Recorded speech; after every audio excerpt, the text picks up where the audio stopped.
And then there came the day, a day unlike any other, when they began to take the franchises that we love and turn them into travesties. And on this day, the Blockbuster Buster was born, to fight the foes that no fanboy can fight alone. Legion, assemble! In a world of uncertainty, where movie theaters are plagued by remakes and sequels, in a world where big budget movies can still suck, in this world we have the Blockbuster Buster.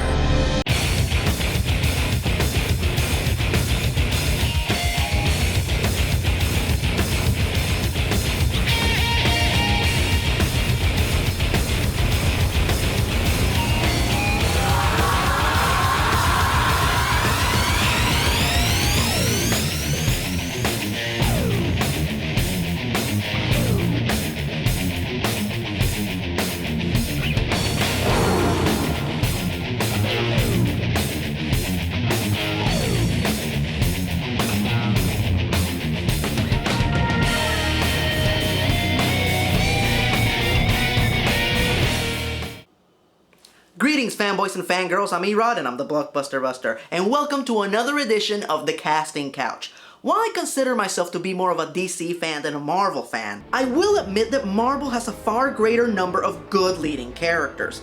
DC has a lot of great supporting characters, and most of their good lead characters are in the Justice League, which frankly makes their universe seem small. Marvel, on the other hand, has a vast array of unique personalities, each from their own diverse world, which gives way for a universe of infinite possibilities. And that's why I'm not surprised that Marvel has more high-grossing films based on their characters. So once again, I will be a DC guy until the day that I die. But I have to give credit where credit is due. So today, on the Casting Couch, I'm casting some of the Marvel heroes that we haven't quite seen on the silver screen yet. But before I get going, I have received over 100 emails asking about the villains that I didn't cast during my Spidey Villains episode. So, here we go, just for you.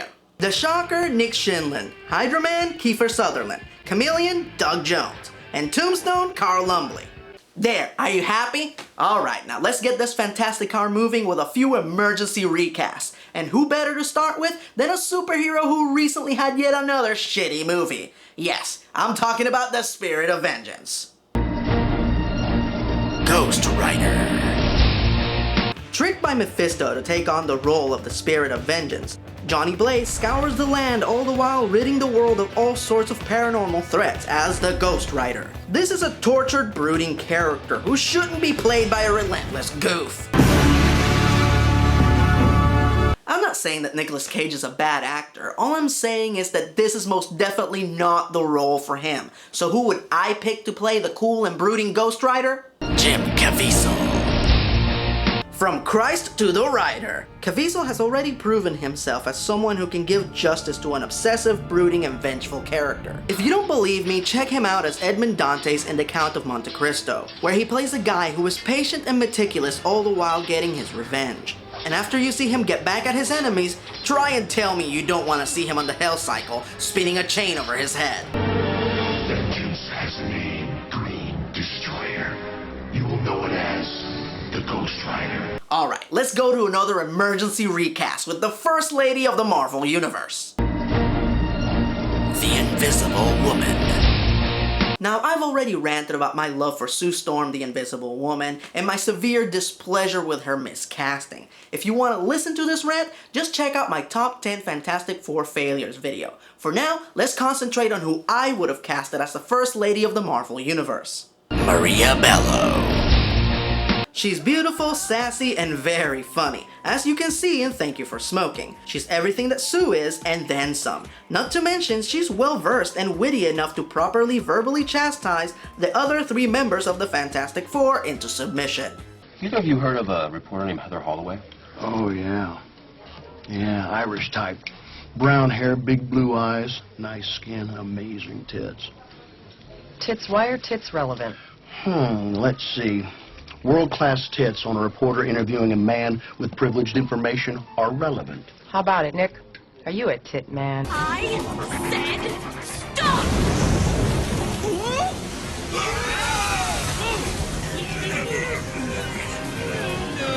Sue?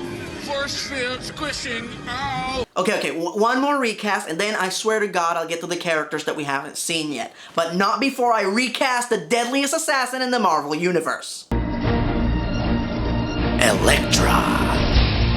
This is another one that I already ranted about. If you want to listen to that rant, just check out my top 10 dumb Daredevil moments video. For now, let's just once again concentrate on who I would have casted as the ninja that is equally as deadly as she is beautiful. Rana Mitra.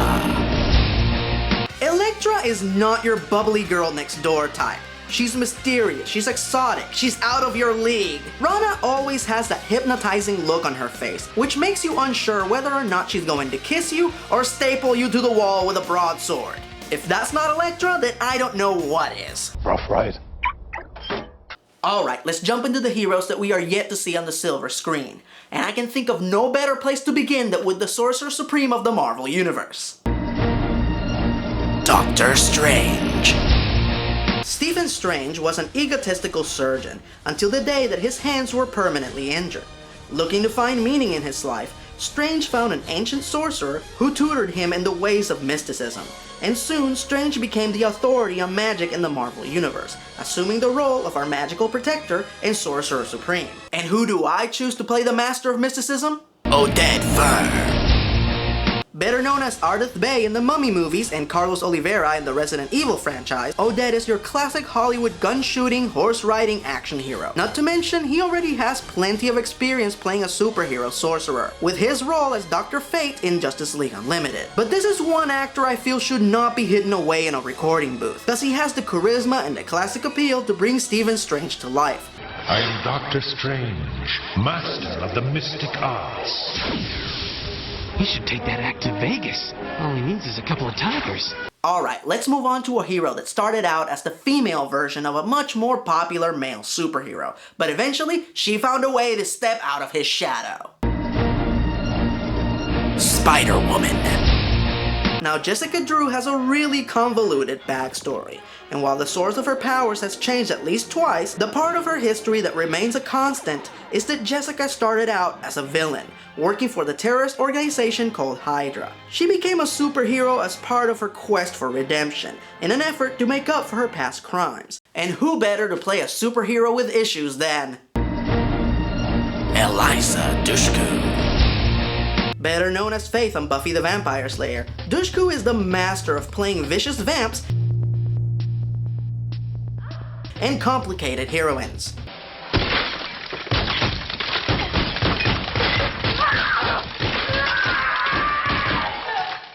Right. Sorry about your bathroom. Come on, let's do it. I'm not worried about the bathroom. Although I'm fairly sure my security deposit's a complete loss. Alright, it's time for some martial arts mayhem. Iron Fist. Danny Rand was a spoiled rich kid who lost his parents during an expedition to the lost city of Kunlun. I apologize if I'm mispronouncing that. The monks from the lost city took him in and taught him discipline and martial arts, and when he proved himself worthy, they gave him the sacred title of Iron Fist. So what we need here is an actor who can convincingly go through that amazing metamorphosis. Jake Gyllenhaal.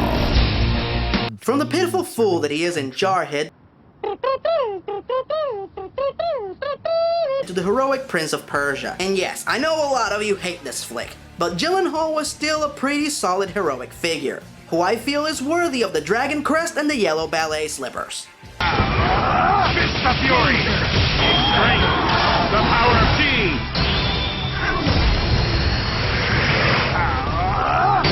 Combo KO! Player one wins! I've forgotten more about fighting than you'll ever know.